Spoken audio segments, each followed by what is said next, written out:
Are you ready? I'm your local spiritual criminal, Abba Muahu Kalunas, and I'm doing all 12 archetypes of the Starseed Pantheon.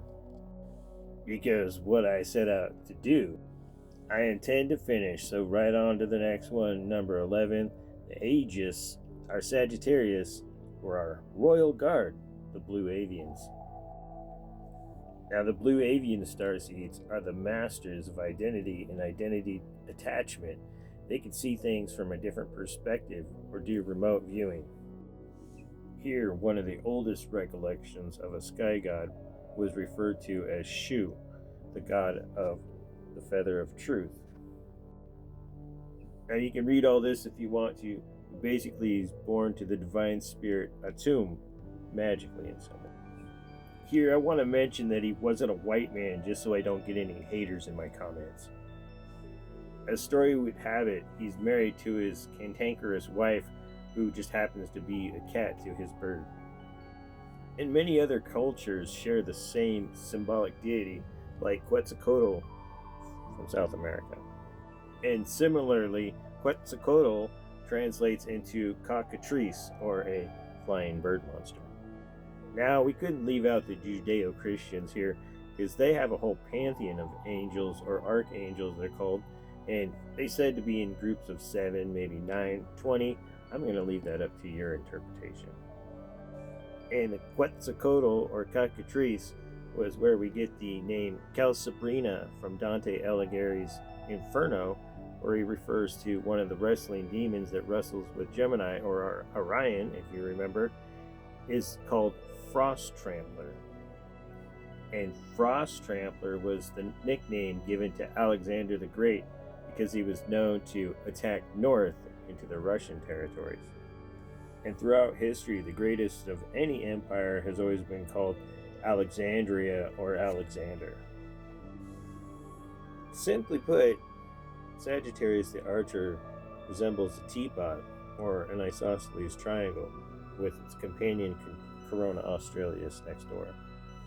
And then we see hunter relationships like this in the wild with things like crows and wolves working together. And we see early the parental guardianship instinct in stories like Daedalus and Icarus, where Daedalus, the father, gives his son a pair of wax wings so he can fly away. But when Icarus tries to rival his father Daedalus and climb higher than him towards the sun, his wings melt and he falls down into the sea. It's one of the Blue Avian strengths, is they can see the blueprint. They see it in a whole different light than other people. A lot of people say that when they channel these bird spirits, it almost seems like they have a bird's eye view.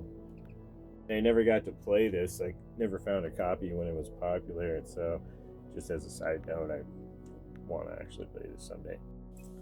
Now, we see this archetype show up in movies like The Never-Ending Story, where you have like the cherubim or guardian angels on either side of the throne. Because it's this community of divine beings, and they're all a little bit different. Some of them have arms and wings, some of them just arms, some of them wings and no arms. They're all different types. One thing that is common is a lot of people say when they channel a blue avian or a bird species that speaks to them through telepathy, that it feels like they're having like a parental figure look over them, like a guardian angel. In the Aegis, or the angels, the archangels, the cherubim, they'll either sit at the throne of God, or they'll casually watch you from a tree branch somewhere in complete amusement. Now, here's a weird side tangent you probably hadn't thought about. Harpies are a lot like blue avians, where they have hands sometimes and not hands. But anyway, it's an inconvenience to have hands where you have wings. And some of them that just have arms pray or cast spells to try and get wings or feathers, which is a weird parallel to something else. Now, if you didn't know, in Star Wars, there's this odd species type called the Yuzong Bung with a V. The V like a shape of a bird in the sky. Now, the Yuzong Bung are like total native savages. For one reason is they're not force sensitive, or they're immune to the force that the Jedis use. For another reason is They create all this body armor out of like their enemies, the same way you might wear like beast hide or its bones or something as jewelry. But instead of just wearing it like clothes, they actually fuse it into their DNA and wear it like an ornament so they can have like feathers or wings added onto them. Now, of the species of the Yuzhongwong, there's a different array of different characters, and the more feminine ones have more feathers and more flowing adornments, and the more masculine ones don't have wings, but they have built-in talons and weapons. And although they've never come right out and said it, I would bet you that the Emperor's Guard, these red guards underneath, are Yuzhongwong species because they're force immune, which means that Jedis can't use the force on them, which would be the perfect defense for a Sith Lord that's trying to protect themselves from Jedi attackers.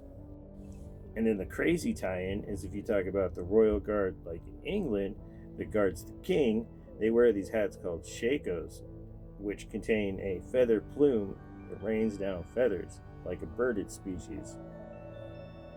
So historically, the blue avians speak through gods through birds on Earth to give humans special messages.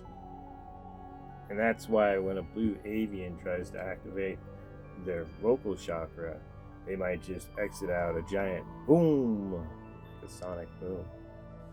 Being one of the oldest religions, Zoroastrianism has the same symbology of a bird god, Ahura Mazda, and each segment on the wings represents pure thoughts, pure actions, and pure deeds. And so the blue avian starseed is really good at raising the vibration or controlling the conversation. Now, its placement in astrology is also peculiar because it sits at the right hand of Scorpius, or the Pharaoh King, where we get our iconic Sagittarius spear. And the shape of the spearhead is an isosceles triangle, isosceles being very close to Icarus, which gives the spearhead its dynamics, which is where we get the saying spearheading the competition from Spearhead Dynamics for sports marketing. Now, channeling a blue avian is something called electriomancy, which is the use of divination by bird spirits. A lot of people say that birds speak to them on Vision Quest. They're able to step out of their role, do like remote viewing, be in an observer state, completely separate from the rest of the world. And it's the identity detachment for these blue avian starseeds that allows them to step out of their persona so they can achieve a goal without getting emotionally attached, like hunting an animal. The Aegis, the archangels, the avians, they're both healers and fighters. They're both speakers and listeners. So that's our blue avians all wrapped up. Once again, if you like the content or if you want me to do your starseed reading privately, go ahead and send me a message in the comments or a DM. I'm Adam Oahu Kalunas. Enjoy the truth.